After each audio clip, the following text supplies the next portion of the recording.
I told my grandmother she's the reason nobody comes to family dinners. I was the only one who showed up to my grandmother's birthday dinner. She'd set the long dining table for 12 people with her fancy china and cloth napkins, cooked enough food to feed an army, and waited by the window for 3 hours watching cars pass without stopping. My parents made an excuse about work. My uncle claimed his kids were sick. My cousins didn't even bother responding to the invitation. I drove 45 minutes because I couldn't stomach the thought of her sitting alone on her 80th birthday. When I walked in, she was still standing at that window, and the look on her face nearly broke me. Nobody else is coming, are they? I shook my head. She sat down slowly at the head of the table, surrounded by empty chairs. I don't understand.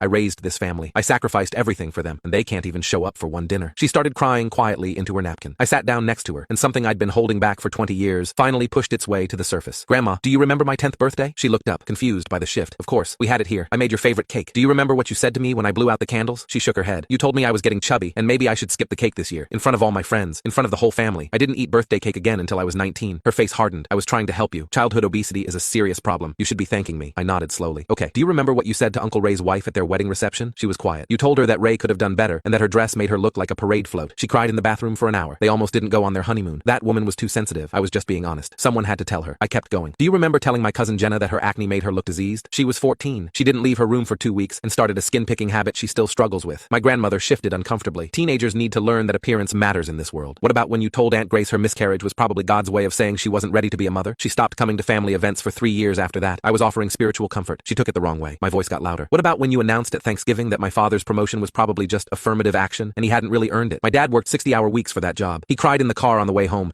Your father was always too emotional. That's his problem, not mine. I stared at her. Every single person who didn't show up tonight has a story like this. Every single one. My grandmother's expression shifted from sad to defensive to angry. So what? Everyone in this family is just going to hold grudges forever? I'm an old woman. I grew up in a different time. People weren't so fragile back then. This isn't about being fragile. It's about the fact that you've spent 50 years cutting people down and calling it honesty. You've humiliated every person at this table at least once, and you've never apologized for any of it. She stood up abruptly. I shouldn't have to apologize for telling the truth. If people can't handle hearing the truth, that's their weakness. I stood up too. It's not the truth. It's cruelty. There's a difference. Telling someone their dress is unflattering isn't honesty. It's just mean. Telling a grieving woman her miscarriage was divine punishment isn't spiritual. It's evil. She pointed her finger at me. You don't get to talk to me like this. I'm your grandmother. I'm the matriarch of this family. I laughed bitterly. What family? Look around. There's nobody here. She looked at the empty chairs, the untouched food, the place settings that would never be used. Her lip trembled. They're punishing me for caring about them. I shook my head. They're protecting themselves from you. There's a difference. Every person who skipped tonight didn't do it because they're busy or ungrateful. They did it because being around you hurts. Mom has anxiety attacks before every family gathering. Uncle Ray's wife still flinches when someone mentions this house. Jenna told me she'd rather spend holidays alone than sit across from you. You did that. Not honesty, not tough love. You. My grandmother sat back down heavily, like the air had been let out of her. I never meant to hurt anyone. I just wanted everyone to be their best. I sat down across from her. You don't make people better by tearing them apart. You don't show love by listing everyone's flaws at dinner. You've spent decades wondering why everyone keeps their distance while holding the knife that cut them all. She didn't eat any of the food she'd made. I packed up the leftovers and drove home in silence.